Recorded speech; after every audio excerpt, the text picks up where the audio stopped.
Hello, this is Lindsay from Have Clothes Will Travel, and today's video is about Giraffe Manor in Nairobi, Kenya. You've likely seen the photos and the videos of Giraffe Manor in your Instagram feed or your favorite travel show. This is that hotel where the giraffes will poke their heads through the windows while you have your breakfast. It's an experience that's been at the top of my bucket list for over a decade. This video is going to explain everything you ever wanted to know about staying at Giraffe Manor, my tips for booking and staying here, as well as whether or not Giraffe Manor is actually worth its expensive price tag. We spent one night here in early February and we stayed in the Lynn Room, which is on the ground floor of the main manor. When booking a stay here, it being kind of confusing because there's the main manor and the garden manor and the retreat. The retreat is a spa area that doesn't allow overnight guests, and you can't book a room at the garden manor unless you're staying at one of the other Safari Collection properties. So needless to say, given how much attention this hotel has gotten over the years, this place books up really fast. You need to book at least a year to a year and a half in advance if you want to stay at Giraffe Manor, and I would suggest booking further in advance if there's a specific room you want to book. So what's it actually like to stay at Giraffe Manor? Well, let me walk you through it. Check-in begins at noon at Giraffe Manor, and Giraffe Manor also takes care of your transport to and from the manor. So they picked us up at our hotel in Nairobi and then drove us to the manor to get checked in promptly at noon. There are no early check-ins here. We were greeted with a refreshing drink and asked to just wait outside and relax while they readied our room and then took our luggage up for us. Then we had lunch at about 1 o'clock, which I thought this was really good. It was 3 courses and it was in this beautiful courtyard.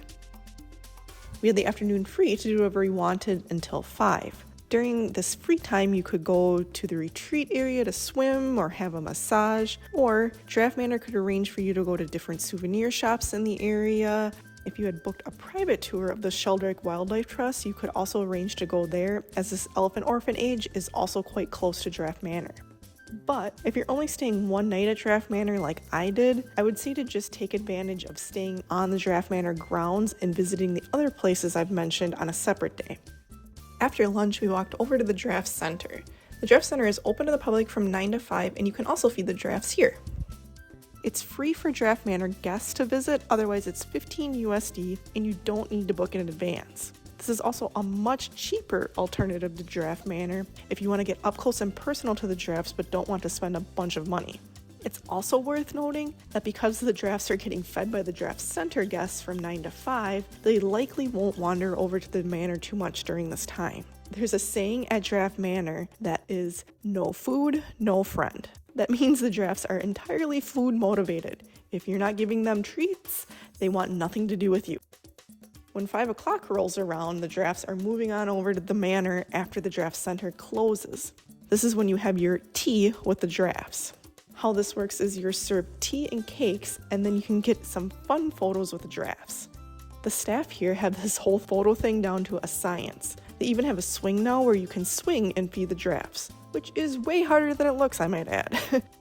This goes until about 6, and then you get ready for dinner, which is about 7:30 if I remember right.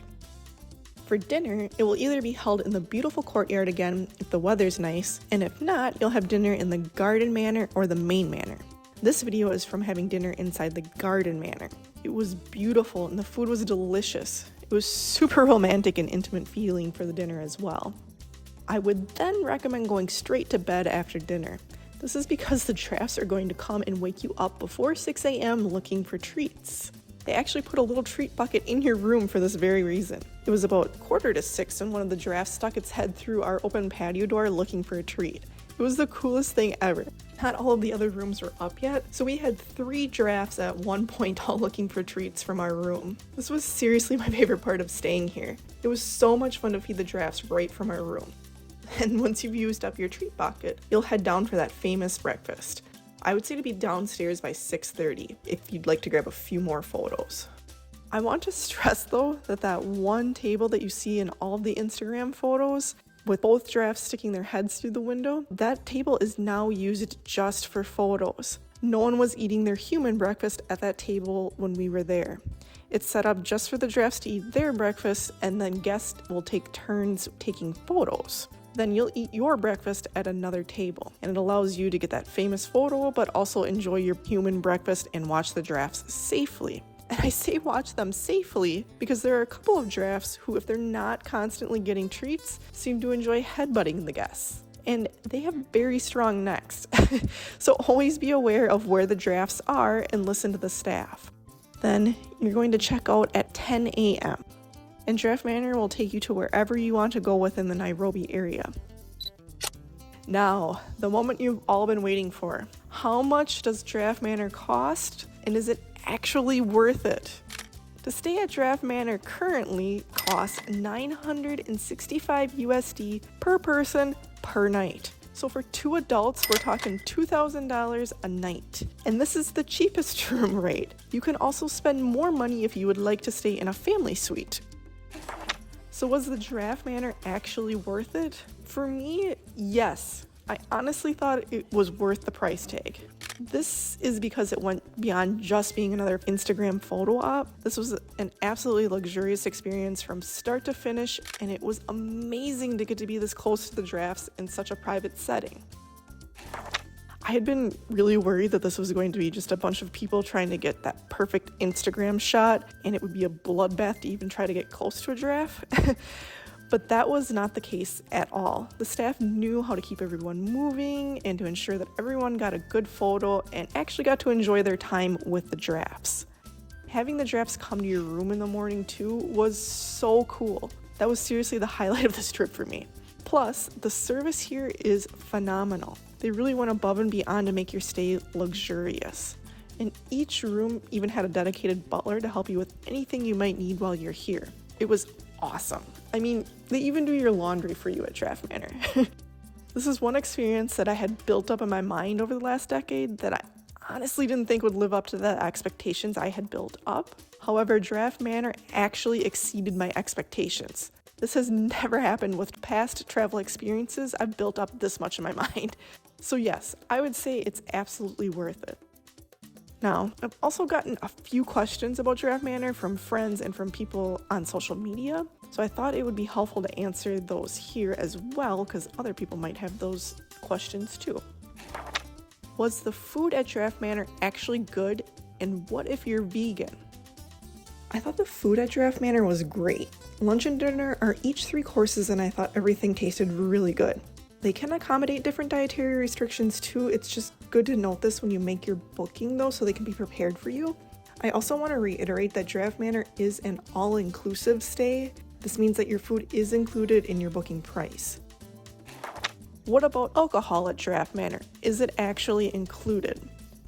So house wines, beers, spirits, and non-alcoholic beverages are all included. You can have as much of it as you want. However, champagne, luxury spirits, and select wines are not included according to their website. So if you want champagne or top shelf liquor, that's going to cost extra.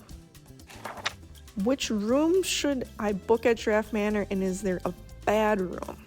I wouldn't say there is a such thing as a bad room at Giraffe Manor. There are some things to note though, like all the rooms are going to be different sizes. That's because this is a manor and it wasn't initially built to be a hotel, so some rooms are going to be much smaller than others. Not all the rooms are going to have a balcony either, which some people really want a balcony. I do want to note though that all of the rooms will get the giraffe wake-up call regardless of whether they have a balcony or not. Did you tip the staff? Yes. Tip the staff. They are amazing. There's an envelope in your room that you can leave like a lump tip for all of the staff who helped you during your stay, so you don't have to worry about tipping each person as they're helping you. Then there's a tip box in the main area of the manor where you can leave your envelope at the end of your stay. Were there any negatives to staying at Giraffe Manor? Our bed was pretty uncomfortable. The room was also stuffy because there isn't an air conditioner or a fan in here, and February is pretty warm in Kenya. So my husband and I didn't really sleep the greatest while we were here. That was really our only negative experience here though. How many nights should you stay at Giraffe Manor, and is one night at Giraffe Manor enough? I thought one night was the perfect amount of time to see the giraffes, as long as you're arriving at check-in and then leaving closer to the checkout time so you can really maximize your time spent at the manor. I would say you'd really only need to or want to stay here longer if you wanted to enjoy the luxury amenities at the Giraffe Manor a little more. Bottom line, Giraffe Manor is absolutely worth it in my opinion. I would return in a heartbeat. Thank you so much for watching. If you found this video helpful, please give it a like and feel free to subscribe to my channel to get more updates on my time in Kenya.